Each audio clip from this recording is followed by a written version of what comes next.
Bernard Anous John. Député bien-aimé Arodon. Député Bonhomme Louis-Marie. Député Borgela Jean-Wilfried. Député Kabé Sony.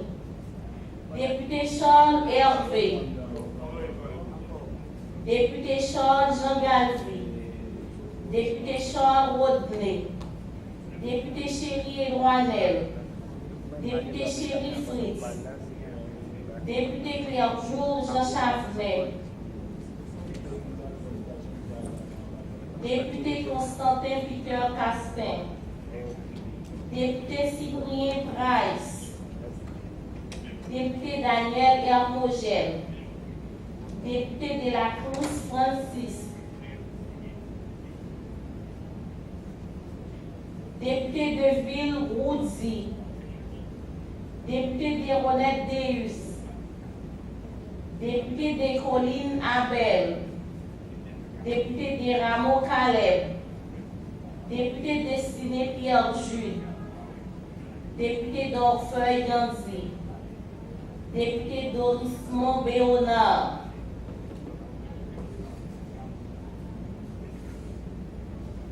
Député d'Orsainville Donald.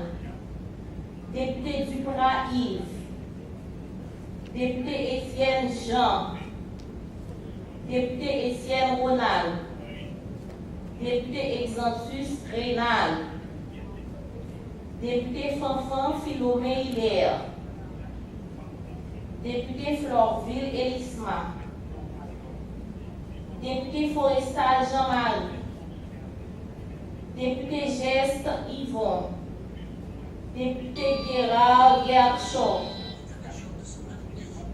Député Guerrier Yverneau. Député Guerrier Jackie.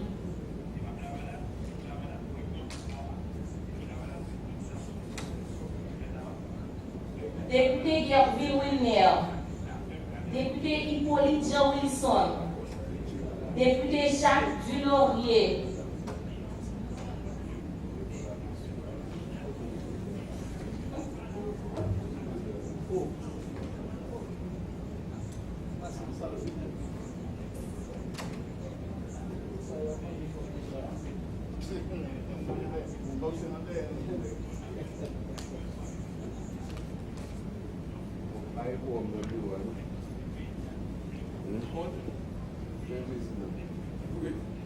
J'ai complété ta vague.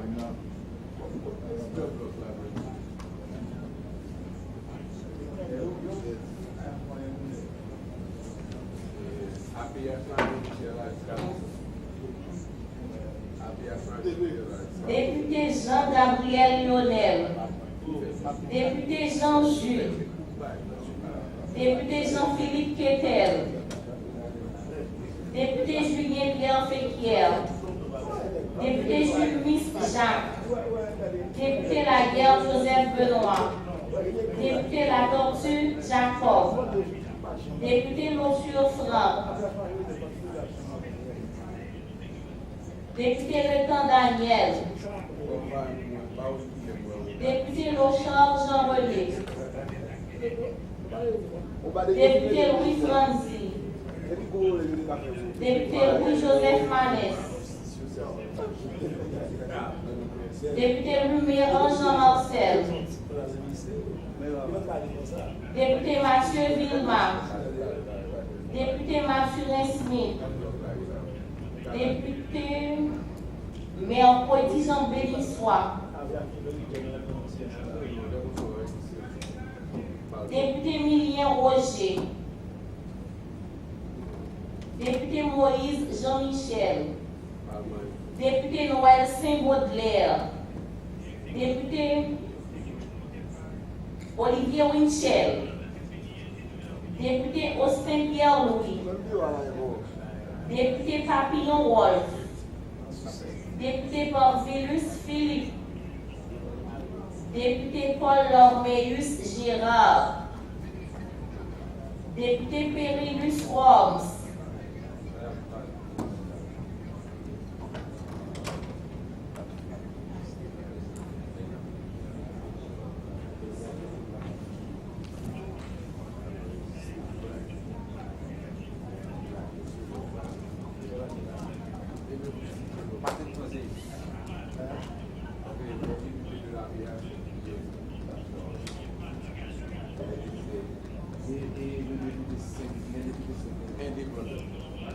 Oh, il y a cité dans les Aïe là. Il y a pas de nominal les gars. Il y a ça fait là.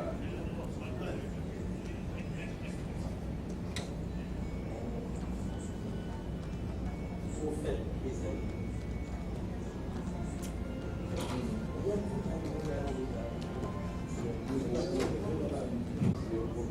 Député Pierre-Claude Leslie. Député Pierre Michael. Député Piton Fred. Député Premier Leman.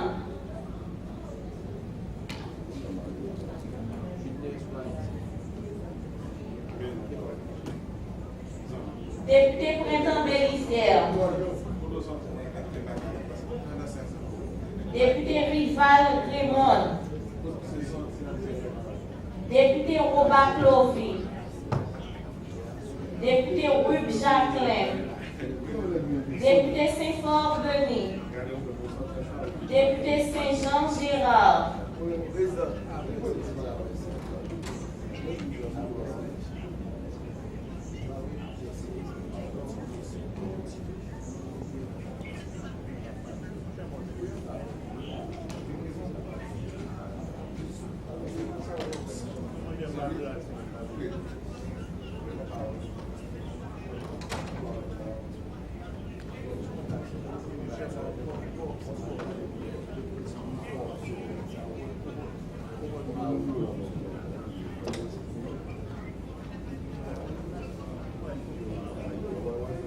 Député Semencier Joël.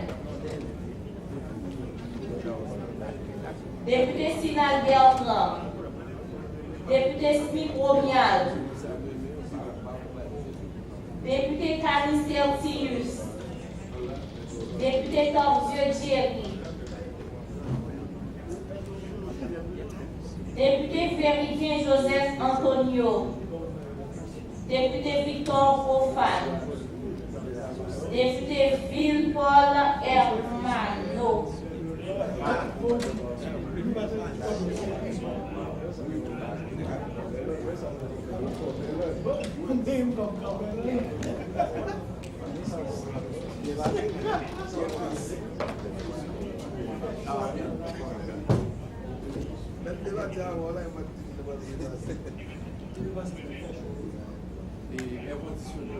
É condicionado para marcher? Já vai dizer. Olha, se me lá,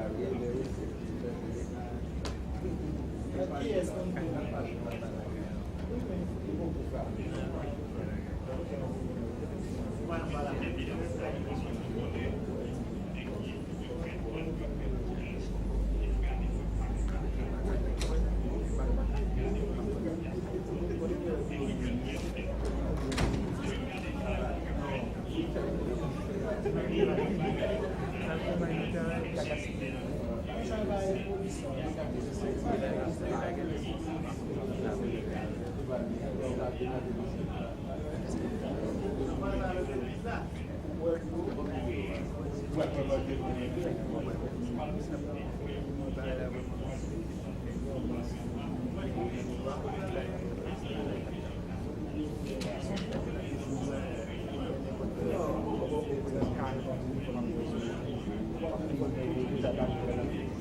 Monsieur le Président, l'appel nominal accuse 26 députés signés et 12 motivations.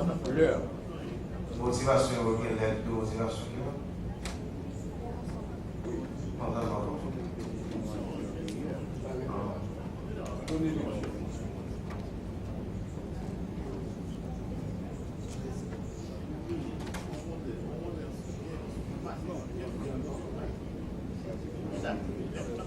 Merci. L'appel, deuxième appel, la famille.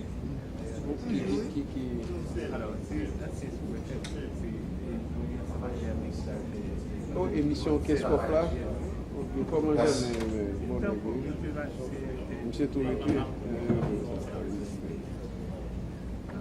Président, nous avons 61 signatures.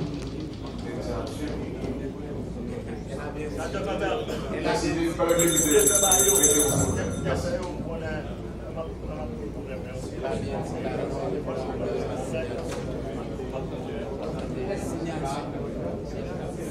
C'est pas la présence. C'est pas des signatures. On n'est même pas dans de la salle. De la salle, on va de nouveau devoir lever la salle. Merci beaucoup. Non, mais vous vérifiez. Voilà, c'est les caméras. Oui.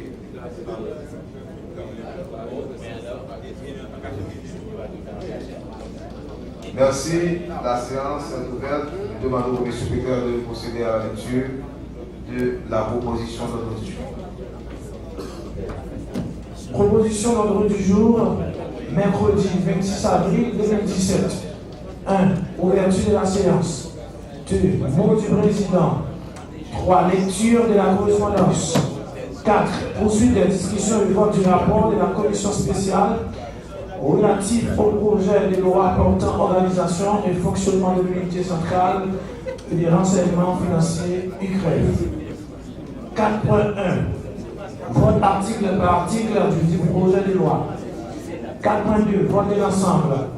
5. Présentation, discussion et vote du rapport de la commission de la défense sur la proposition de loi portant sur la vidéosurveillance. 5.1. Vote article par article du dit projet de loi. 5.2. Vote de l'ensemble.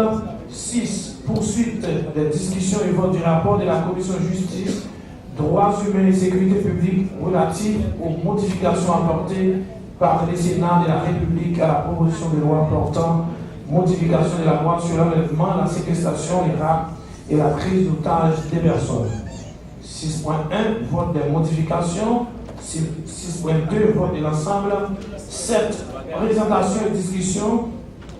Vote en deuxième lecture du rapport de la commission environnement sur la modification apportée à la proposition de loi portant création, organisation et fonctionnement du service national de gestion des résidus solides. 7.1. Vote des modifications. 7.2. Vote de l'ensemble. 8. Présentation, discussion et vote du rapport de la commission des affaires sociales et du travail sur le projet de loi portant sur l'organisation du travail en 3.8. 8.1. Vote article par article du dit projet. 8.2. Vote de l'ensemble. 9. Questions d'intérêt général. Merci. Le ministre est là. Maintenant, s'il n'y a pas de quoi, on va encore envoyer le ministre. Il est là. Parce que l'Assemblée a demandé la dernière fois que la présence du ministre. Le ministre de la Justice est là depuis midi. Merci. La proposition.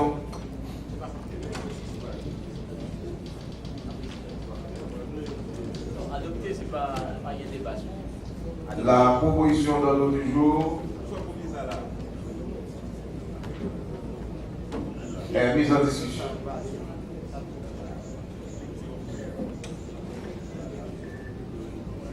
Deuxième fois en discussion. Troisième fois, pas d'objection, adopté. Merci. Merci. La séance est reprise. Donc, le tour dit bienvenue au ministre. Et maintenant, on demande tout de suite au rapporteur de la commission de gravir la tribune pour donner lecture du rapport de la commission. Et la dernière fois qu'on était, non, on était déjà.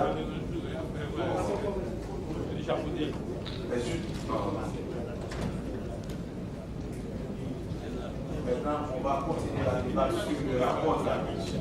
Et quand si l'Assemblée voudrait bien, on peut toujours redonner lecture du rapport de la commission.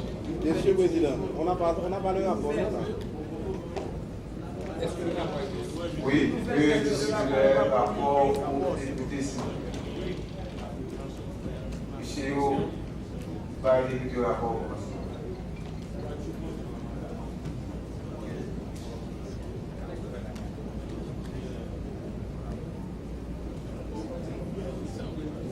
Merci. On reprend la lecture du rapport de la commission.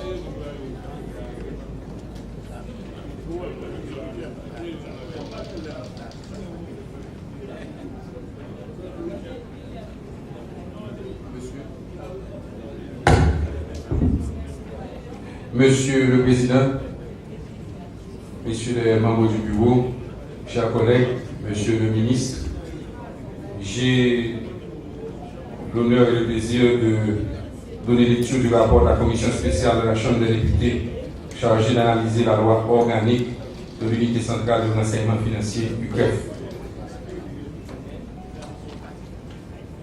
L'UCREF est l'unité d'intelligence financière de la République d'Haïti en matière de prévention et de détection du blanchiment des capitaux. Elle a été créée par la loi du 21 février 2001 sur le blanchiment des avoirs provenant du trafic illicite de la drogue et d'autres infractions graves. Placée sous la tutelle du ministère de la Justice et de la Sécurité publique, l'UCREF doit disposer d'une autonomie opérationnelle aux fins de mener efficacement ses missions.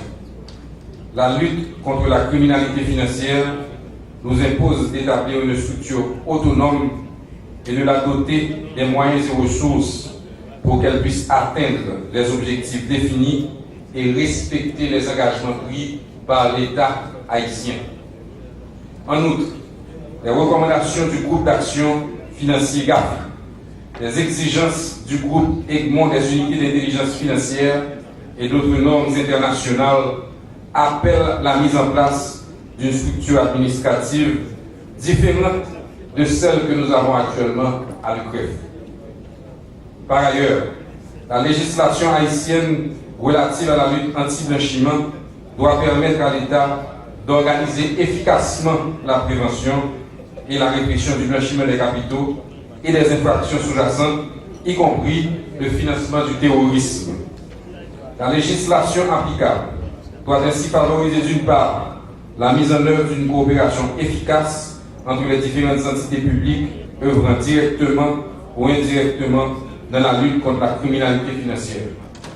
D'autre part, la législation haïtienne doit préconiser les mécanismes adéquats à la coopération d'Haïti avec les États étrangers, notamment en favorisant des mécanismes d'entraide judiciaire, extradition, échange d'informations.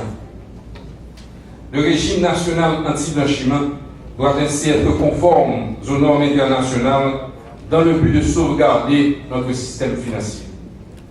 De par sa mission principale, qui consiste à recevoir, analyser et traiter les déclarations auxquelles sont tenues les personnes déclarantes, il est obligatoire de s'assurer que l'UCREF est une organisation interne solide.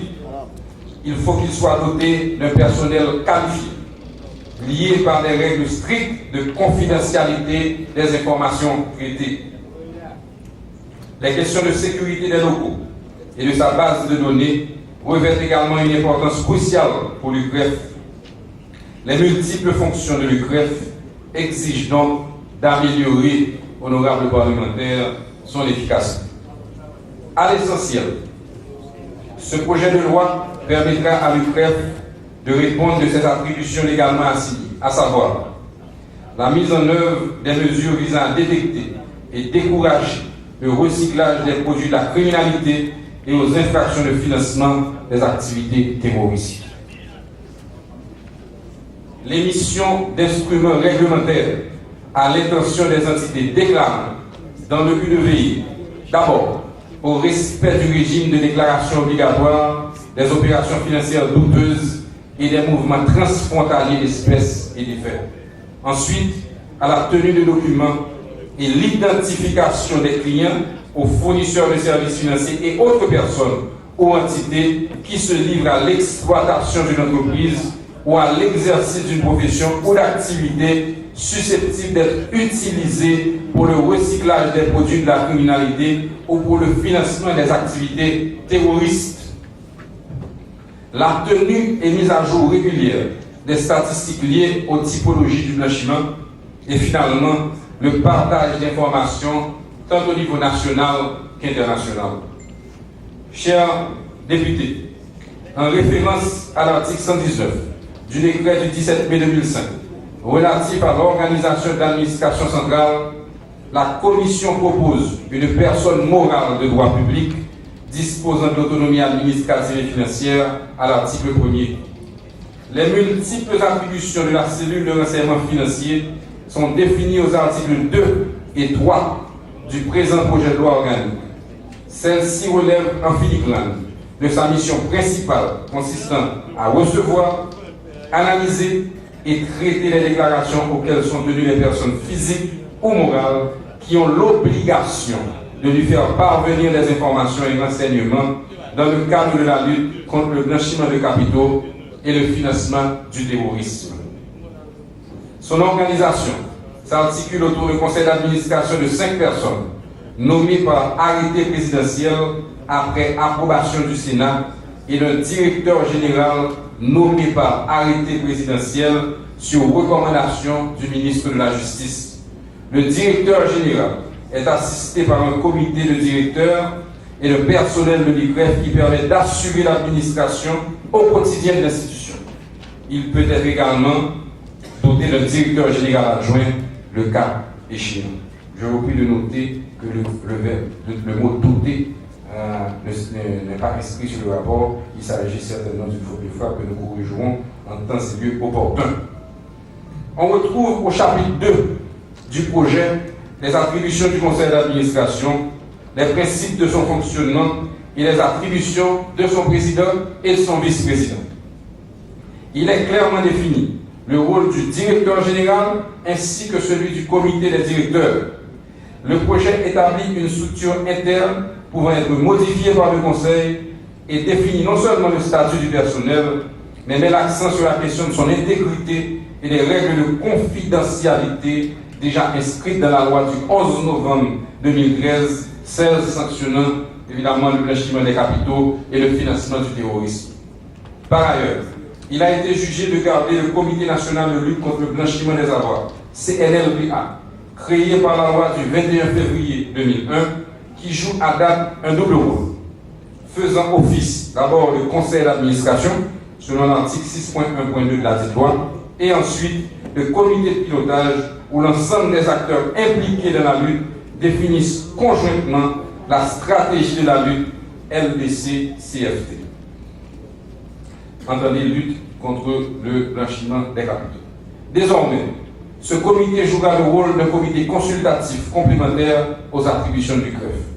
Au chapitre 3 du projet, l'autonomie financière de l'UCREF y est consacrée en conformité des dispositions du décret du 17 mai 2005 portant organisation d'administration centrale de l'État. À Mayoria, les crédits budgétaires de la cellule de renseignement financier sont amputés sur le budget du ministère de la Justice et de la Sécurité publique, ministère de tutelle, je vous le rappelle. Les autres ressources budgétaires proviennent du Fonds de lutte contre le crime organisé, les subventions et les dons en espèces ou en nature. En substance, honorables parlementaires, chers collègues députés, les mesures proposées au terme de ce projet de loi prétendent, chacune et dans l'ensemble, à doter l'UCREF de l'autonomie administrative et financière qui lui revient de droit. Toute proportion gardée, il s'agit de garantir l'efficacité de l'institution dans le cadre de la lutte, le fait étant que l'UCREF demeure l'un des principaux rouages de cette chaîne. Chers députés, honorables parlementaires et collègues, l'UCREF est confronté à de multiples défis, dont le plus important reste l'intégration du financement du terrorisme dans sa mission. Il est dès lors essentiel pour nous de lever tous les obstacles juridiques qui peuvent entraver la bonne marche de cette institution et veiller à la mise en place d'un cadre légal en harmonie avec les dispositions législatives existantes, tout en favorisant une étroite collaboration de tous les acteurs. Aussi, la commission spéciale recommande à l'Assemblée des députés de voter le projet de loi organique de l'UCREF dans les mêmes termes que le Sénat. Et sur ce, en remerciant les honorables collègues de leur attention, je demande au président de la Chambre des députés de prendre acte de ce rapport. Merci. Merci. D'accord. Merci. Le rapport de la commission, tel que lu par le rapporteur, est mis en discussion. Député Papillon, ensuite député Floxton. Il y a une registre d'inscription et je vais vous faire inscrire pour du bonnet sur le lien.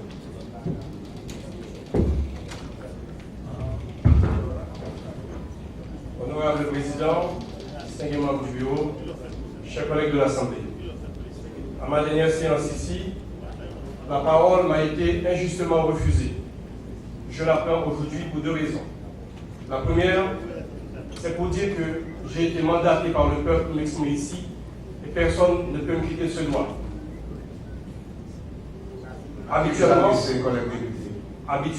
collègue député Papillon, vous adressez à l'Assemblée ou au bureau? Je m'adresse à l'Assemblée parce que j'ai décrit un problème ici, une pratique illégale que j'ai besoin de dénoncer ici parce que je souhaite que cela ne se produise plus, Monsieur le Président, si vous permettez de continuer. Nous sommes en débat sur le rapport de la commission collègue Papillon.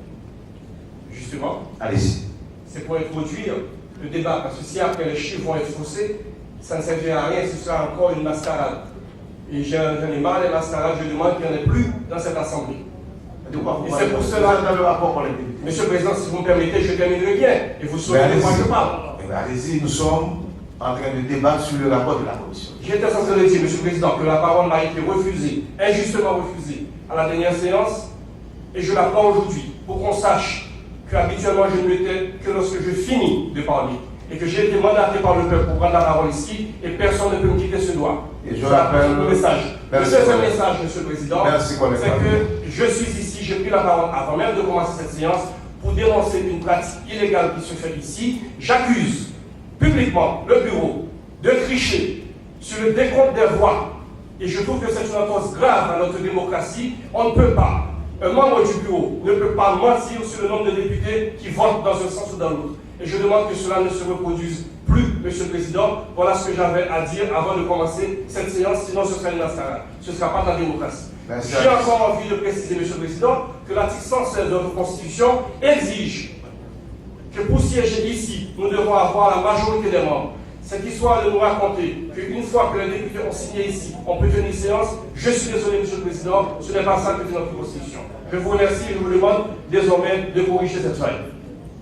Merci. Les décisions prises par le bureau sont dictées soit par la Constitution ou par le règlement intérieur voté par l'Assemblée.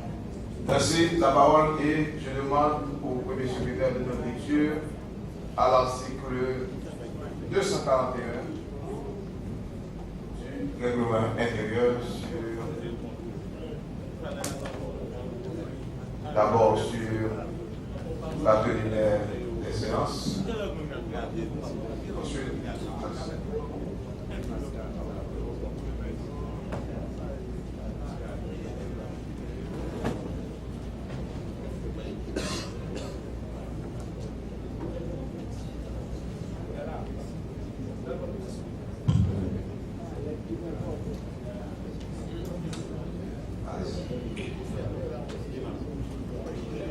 Article 240. Les députés sont tenus d'être présents au palais législatif les jours de séance des 11h AM et de participer activement aux travaux des commissions. La liste des députés présents est publiée le vendredi de chaque semaine. Article 241. À l'intérieur de la salle des séances, le port d'armes est strictement interdit. Et justement, c'est un rappel aux députés de port leurs armes au cours des séances. Et je rappelle, je demande encore au premier de lecture au député Papillon de l'article 154 du règlement. C'est le président qui dirige la séance. Merci.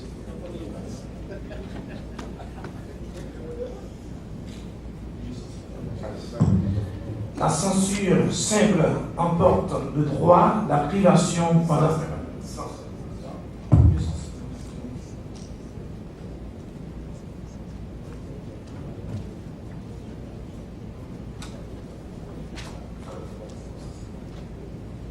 C'est justement pour la question qu'on ne connaît pas. D'accord, vas-y. Article 153. Le quorum est constaté sur la base du nombre de signatures authentifiées par les secrétaires du bureau sur un registre mis à la disposition des députés dans la salle des séances. Article 154.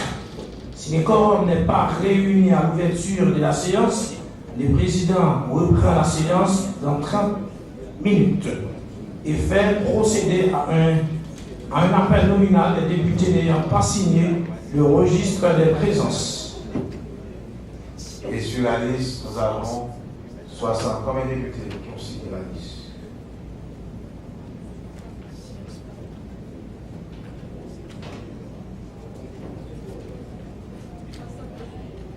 Nous avons sur la liste 62 signatures. Maintenant, on va vérifier le quorum lorsqu'on va arriver au grand coup, on va voter. Merci. Député Jean-Marie Florissa.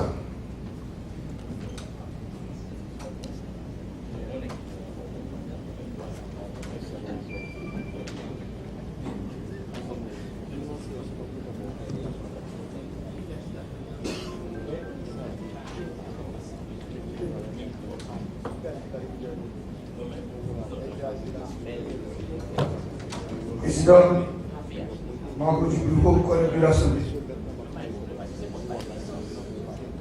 Je viens d'écouter avec beaucoup d'attention la lecture du rapport par le fameux secrétaire rapporteur, mon collègue Thierry Cadieux. Mais il me paraît que à la page 3 du rapport, au paragraphe 3, quant à l'organisation de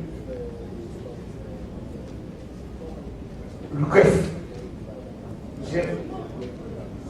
vous écrivez, et je lis, le directeur général est assisté par, je dirais, d'un comité de directeurs et de personnel. Un comité de personnel, vous savez que cette coordination nuit la phase.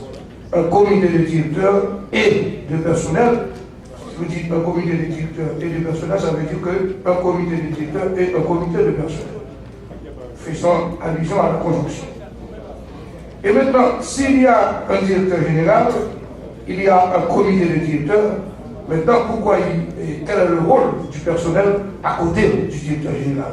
Ça, je veux des explications là-dessus. Merci. Est-ce que les membres de la commission ont des explications à donner aux collègues Florissa?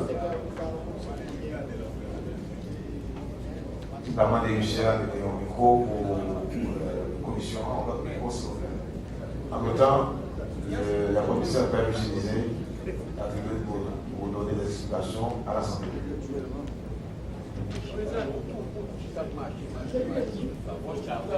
Et voilà.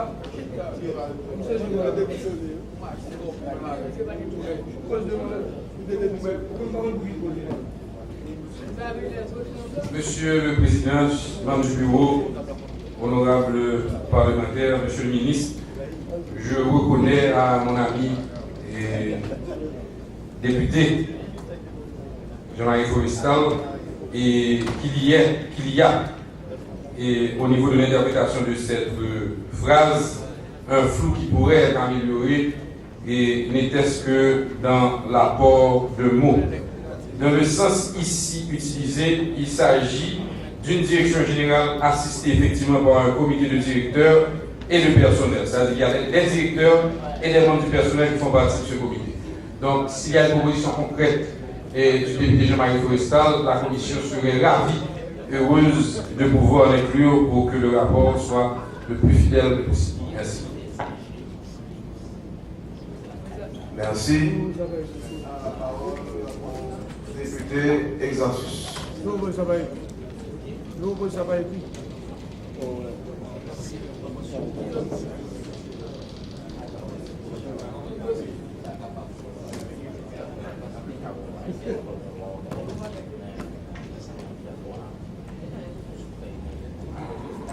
Oui, Président, mon bureau, collègues de l'Assemblée, ministre, collègues de commissaire. Président, madame a pris la voix. Et on remarque que je fais, sur les commissions il dit qu'il crève non, premier paragraphe, page 1. Et on va prendre la deuxième fois. Il dit que si mes comprends, il crève créé par la loi du 21 février 2001.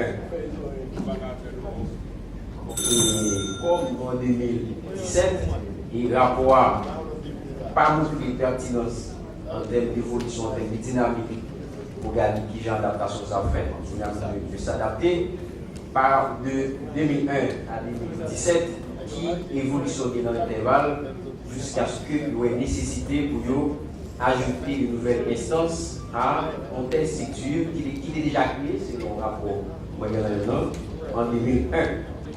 Et donc, c'est ça qui m'a dit. Commissaire. Aussi, le c'est que de 2001 à 2017, qui d'évolution qui est jusqu'à ce que nous ayons ajouté de nouvelles instances en dedans c'est tout ça qui a existé, parce que sur la loi de 2001, il déjà créé,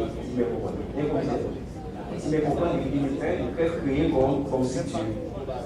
Maintenant, la loi ça parle d'organisation, fonctionnement des ICREF.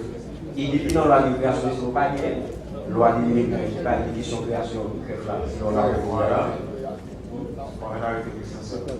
Non, il dit la loi, c'est pas la loi.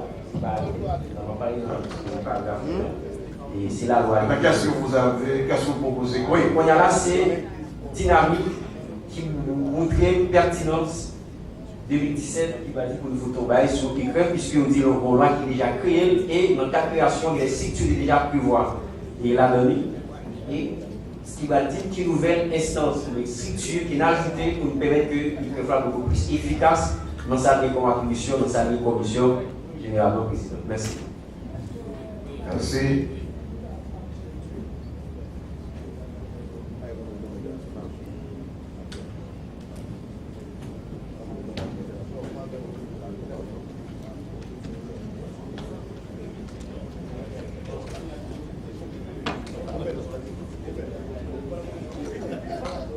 Monsieur le Président, membres du bureau, chers collègues de l'Alexandus, voire autorisé de l'Esther, Monsieur le ministre, et j'aimerais offrir 3 éléments de réponse à une question de notre honorable collègue. En fait, si la loi du 21 février 2001 tablait, je dirais, se concentrait beaucoup plus sur le blanchiment des avoirs provenant du trafic illicite de la drogue, il y a entre autres innovations et nouveautés le fait qu'aujourd'hui, il faut inclure dans la mission du greffe le financement du terrorisme. Pourquoi? C'est parce que nous avons suivi tout ce qui s'est passé pendant les 10 dernières années. Et, monsieur le député, vous conviendrez avec moi qu'il faut nous doter de l'arsenal juridique, institutionnel et constitutionnel pour pouvoir combattre ce fléau qui n'est pas en aucun pays. Les pays avancés, les pays moins avancés, les pays pauvres comme le nôtre. La deuxième, c'est que, en fait, si l'on revient vers la loi de 2001, il n'y a rien prévu en termes de loi organique pour le greffe. Donc ce passif aujourd'hui est comblé avec ce projet de loi. Et finalement, je dirais à mon estimable collègue que nous vivons aujourd'hui dans un village globalisé où les nations ont tissé entre elles des réseaux de collaboration, de coopération, et il y a des entités, des institutions internationales chargées, pas seulement de réguler, mais de tirer la sonnette d'alarme quand il y a des pays dont les systèmes financiers ne répondent pas à des normes internationalement admises. Le GAFI par exemple. C'est pour cela aujourd'hui que nous en sommes à travailler sur ce projet de loi, à le recevoir l'exécutif, à le voter ou à le rejeter, parce qu'il y aura la réunion du GAFI en mai, et qu'à cette réunion, il est important qu'il soit fait un bilan des dispositions prises par l'exécutif haïtien pour répondre à des normes de transparence au niveau du système financier international. Voilà en quelques mots ce que je pourrais offrir comme élément de réponse à mon estimable collègue de l'Esther et de l'Alexandus. Merci. Député Jean-Marcel Lemaire. Merci. Député Lotieux. rappelle aux députés, nous sommes toujours en débat sur le rapport de la commission.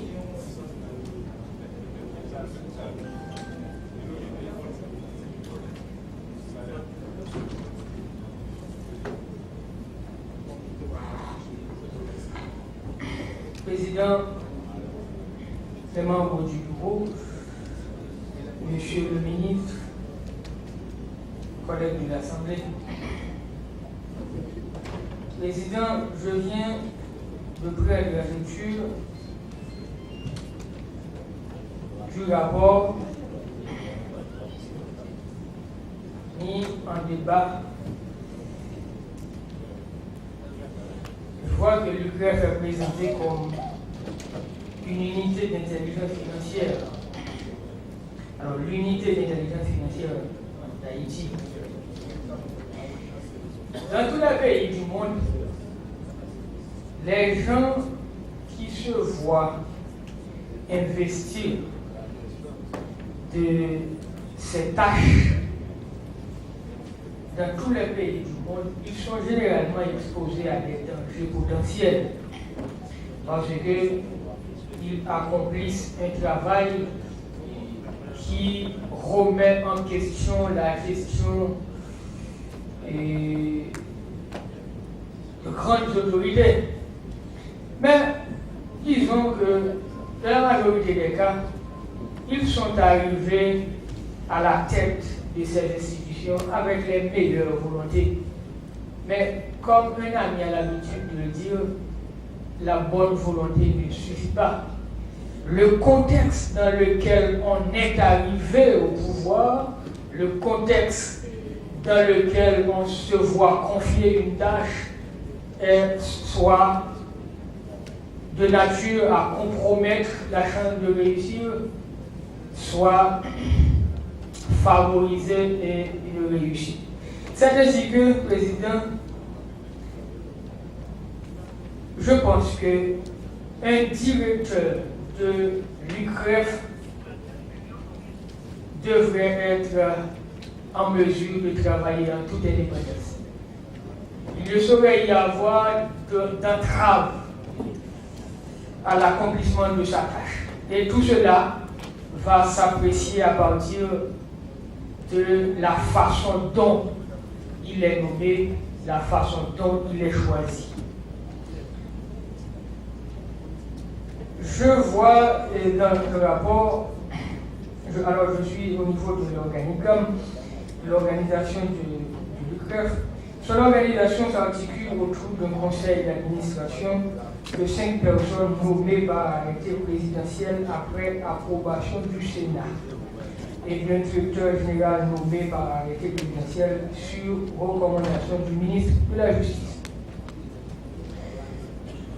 À moins qu'il n'y ait empêchement constitutionnel, à moins qu'il n'y ait empêchement constitutionnel,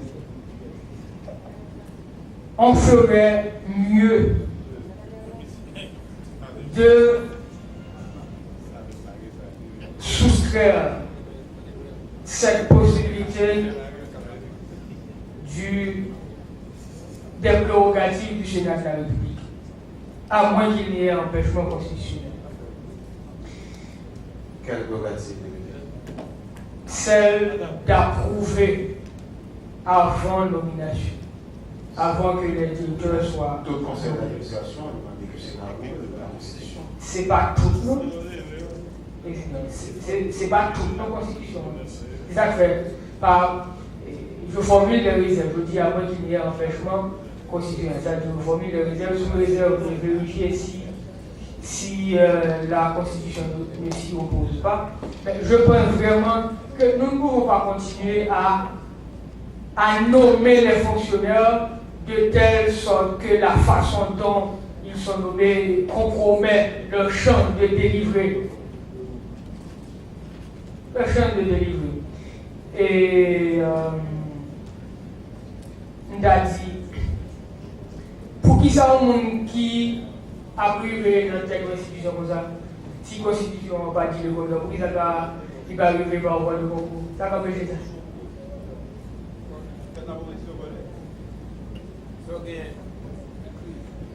Vraiment, parce que si nous avons fait un pays en urgence, oui, mais qu'on est aussi un problème pour la quand même. Par contre, je m'interroge. Oui, justement. Je m'interroge. Est-ce que vous avez comme proposition? Président, je voudrais proposer une nouvelle modalité de recrutement des directeurs. Non, c'est la Constitution de toujours. Les directeurs généraux, c'est pas tous les directeurs généraux. C'est la division du président. Tous les directeurs. Tous les directeurs. Vous avez. Tous les directeurs généraux. Oui.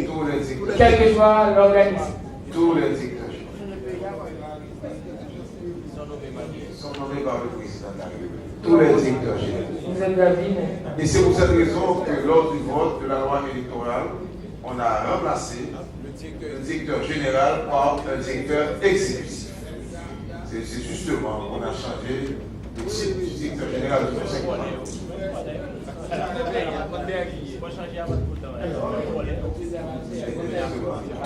Alors, monsieur, il a fini pas, mais sur la liste, il y a un député Baudelaire, alors un député pour la révolution. Et je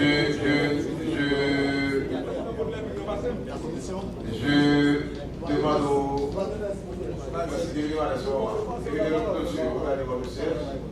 et je demande au premier secrétaire de lecture de l'article 142 de la Constitution. En même temps, sur la liste, il y a un député Baudelaire. Il y a pour la proposition. Attendez un moment, allez.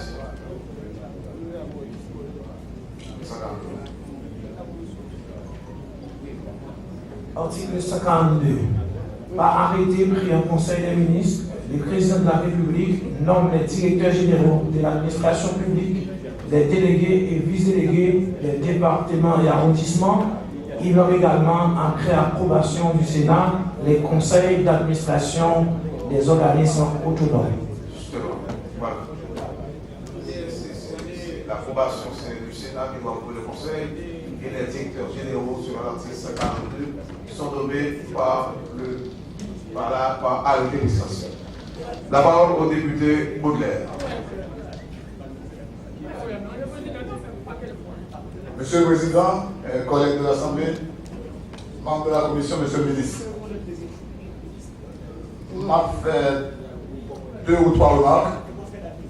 Première remarque, là, je vais enchaîner sur remarque collègue exemptissant qui cite la loi 21 février 2001 qui crée le Comité national de lutte contre le blanchiment des avoirs.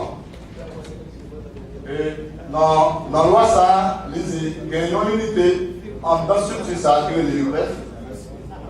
Or, commissaire Tardieu se dit justement, c'est pour qu'il élargisse le champ d'opération URF qui fait qu'on est là, en accord, en référence à l'article 119 du décret 17 de 2005, il a créé un organisme autonome.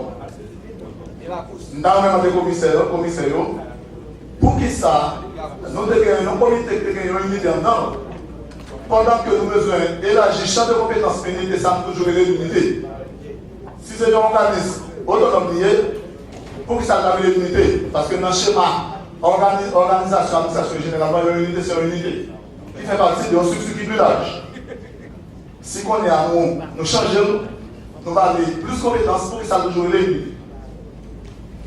Deuxième point, là peut-être, nous avons presque même préoccupation avec les députés nocturnes, même pas dans le sens contraire là. Oui, il y a une commission, il y a un conseil d'administration pour la gérer. Directeur général, c'est la tombée par arrêté présidentiel sur recommandation du ministre de la Justice. Est-ce que le directeur général, ça avec la demande, il n'est pas lié par redevance ou bien obligation de gagner en fait pour qu'il le loi. Dans ce sens-là, nous pensons qu'il faut le loi changer. Mais c'est pour gagner un comité. Non, ma bien sur l'horizon, on peut justement faire référence à la conseil de l'horizon là. Pour qu'il y ait un organisme autonome dans le URF qui demande à quelqu'un directeur général qui a dirigé là obligé tributaire de président ou de ministre assistant. Il était un directeur exécutif qui est nommé par le conseil d'administration. Troisième moment que m'a fait, c'est dans page 3, dans paragraphe 1, 2, 3, 4, le projet établit une structure interne pouvant être modifiée par le conseil et définit non seulement le statut du personnel, mais met l'accent sur la question de son intégrité et des règles de confidentialité déjà inscrites dans la loi de novembre 2013.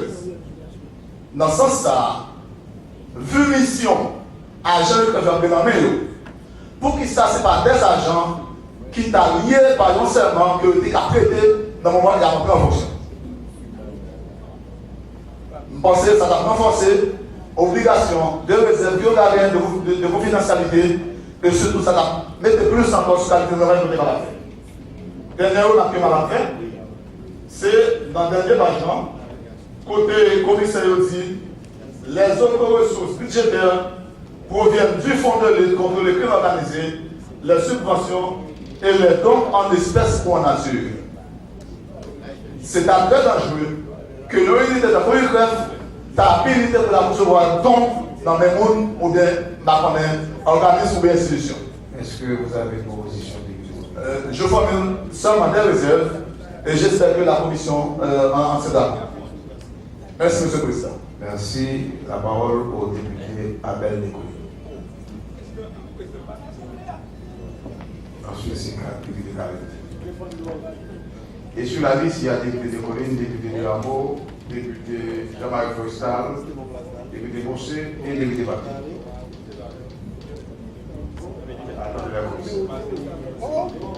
Monsieur le Président, membre du bureau, membre de la commission spéciale, Monsieur le ministre,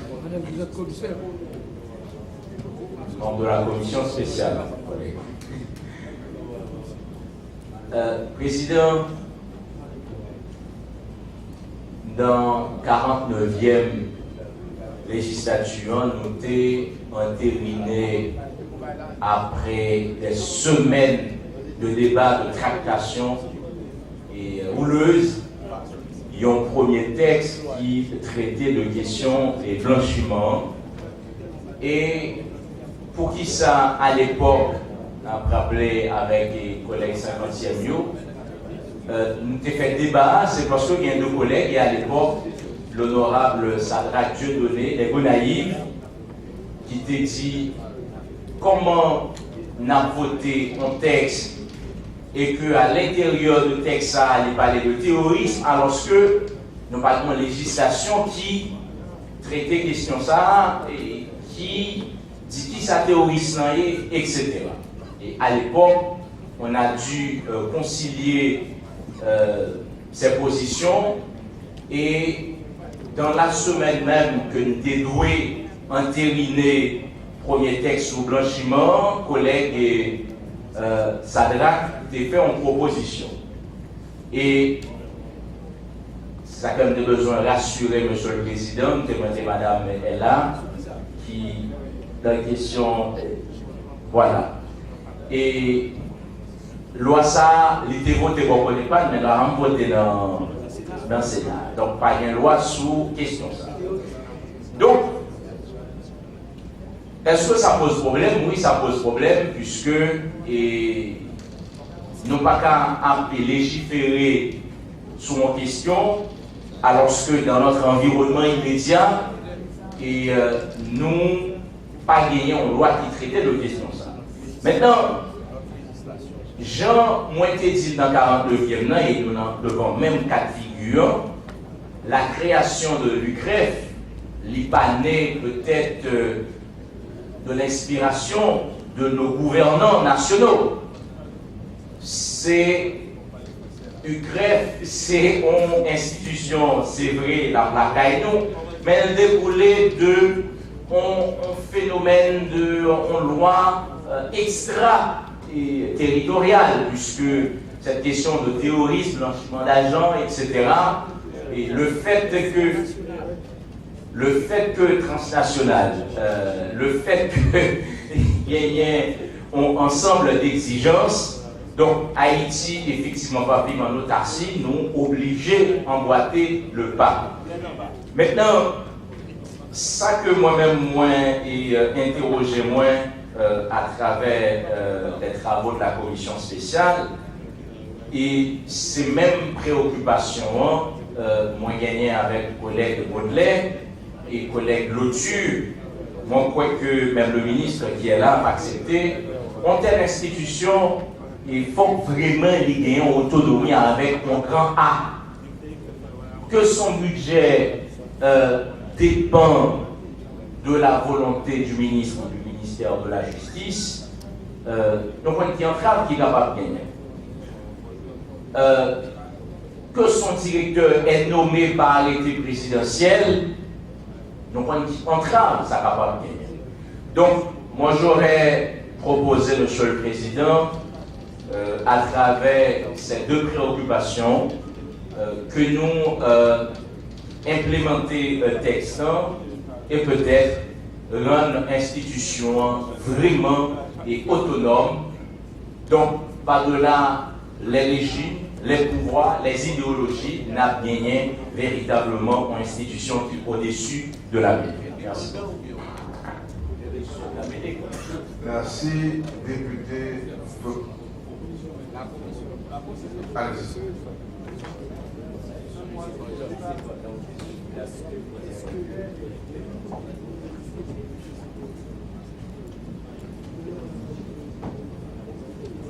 Président, mon bureau, collègues, ministres, et il y a 3 députés qui sont montés tribune et qui font des remarques pertinentes.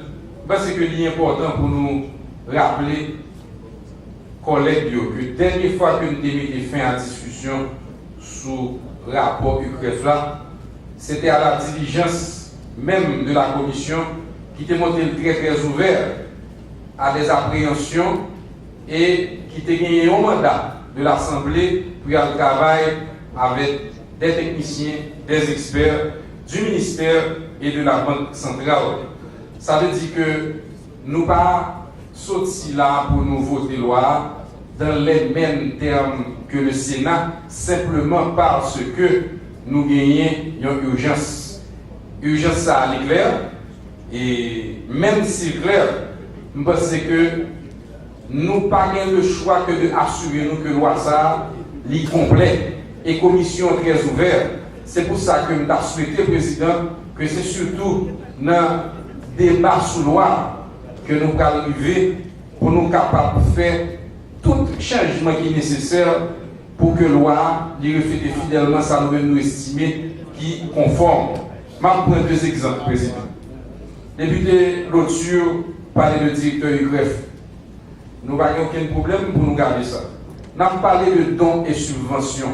C'est vrai que l'arrivée dans la loi, nous avons un pile d'experts que nous avons rencontré au président, pour nos collègues, il y a un pile de monde qui exprime des réserves sur question de dons et subventions que UCREF a de recevoir. Nous-mêmes, nous sommes très ouverts, nous avons souhaité, Président, que nous arrivions dans la loi et que, dans la loi, les collègues fassent valoir toute réticence, toute remarque que nous avons, pour nous prendre en considération, pour nous faire loi à Pidjam et puis pour nous voir dans le Sénat. Ceci dit, pendant que nous avons dit que nous avons fait bagaille comme il se doit, nous avons rappelé à Santé hier soir et dans le sommet financier national organisé par le groupe Croissance, il y a M.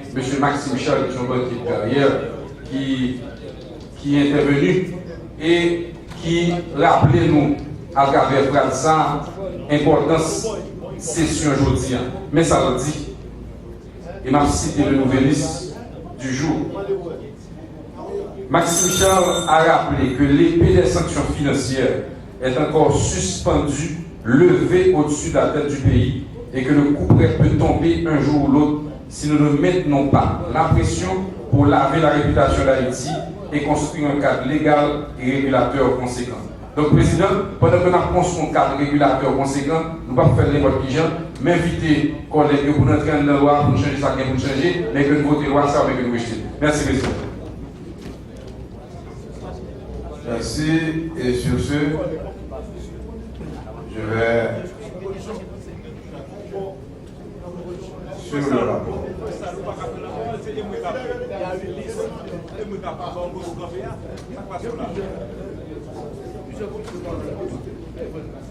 Alors, le bureau avait consulté l'Assemblée sur la proposition de la Commission. Question d'apporter des corrections sur le rapport et d'entrer d'emblée dans le vote. On va corriger le rapport. La discussion d'abord. Merci, député Calédéa.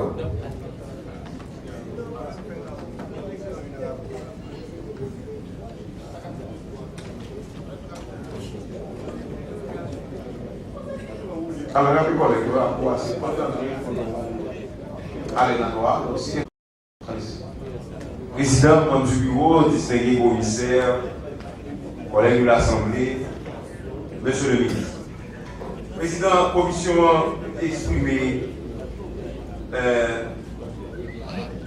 niveau de responsabilité que nous avons gagné dans adopter une nécessité comme ça. Vous considérez ça comme une nécessité collective qu'on appelle l'ensemble de sommets qu'a fait sur ça. À côté de question théorique, président, oui, collègue par la question de l'extradition. Dans le rapport à la présidente, la question de l'extradition, côté commission précisée, la législation haïtienne doit préconiser les mécanismes adéquats à la coopération d'Haïti avec les États étrangers, notamment en favorisant des mécanismes d'entraide judiciaire, extradition. À quelle page je suis à la première page, troisième paragraphe, quatrième paragraphe. Donc, président, la question de l'extradition, pareil, ça définitivement, il faut que nous-mêmes, comme Assemblée de législateurs, il faut nous statuer sur lui. Chaque fois nos extraditions, ça n'a dit dans la coopération avec l'étranger, on a levé là, dit telle fois que l'Haïtien n'est pas bon, et puis il a dû chercher, il a retiré dans le pays. Président, il faut que nous statuions sur ça comme homme d'État pour situer tout bon. La question de l'extradition en Haïti, ça le dit. Je continue, Président, tout simplement. Comment? Ah, bon, si c'est anticonstitutionnel, je ne sais pas, mais dans le rapport de la commission, il parle d'extradition et bon, le ministre parle de traité et le président se fait intéressant aussi qu'on ait les commentaires du ministre à côté des commentaires de la commission. Le ministre est là pour ça et le ministre vient de me signaler qu'il y a un traité sur l'extradition entre Haïti et les États étrangers. Donc, la commission, ok, bon, le ministre dans ses commentaires viendra avec. Président, l'intervention par surtout, c'est par rapport à. Le rapport n'est pas. Oui, le rapport est numéroté. Par rapport à la page 3 du rapport de la commission, le paragraphe dit, président, l'organisation de l'UPREF s'articule autour de conseils d'administration de 5 personnes nommées par arrêté présidentiel après approbation du Sénat et le directeur général nommé par arrêté présidentiel sous recommandation du ministre de la Justice. Président, pareil, ça arrive en pile dans une institution ici et nous ne pouvons pas traiter, nous ne pouvons pas qu'il y ait institution président, pas rien de ça là, même tant qu'à faire un rappel de quoi. Pour pas qu'il y ait institution d'administration publique en Haïti, président, qui gagne un conseil d'administration et un directeur général dans une institution qui fonctionne comme ça, ou pas jamais entendre le conseil d'administration, ce directeur général là, qui toujours paraît superstar. Président, l'important, Jean-Paul Thierry, avant d'entrer dans la loi, mais il faut que la commission déjà située sur ça. Dans la structure organisationnelle du PREF là, ce n'est pas le directeur général qui est superstar. Après le directeur général du PREF, à battre pour danser pour là, il n'est pas comme ça, président. Il faut être clair sur ça. Là où le directeur général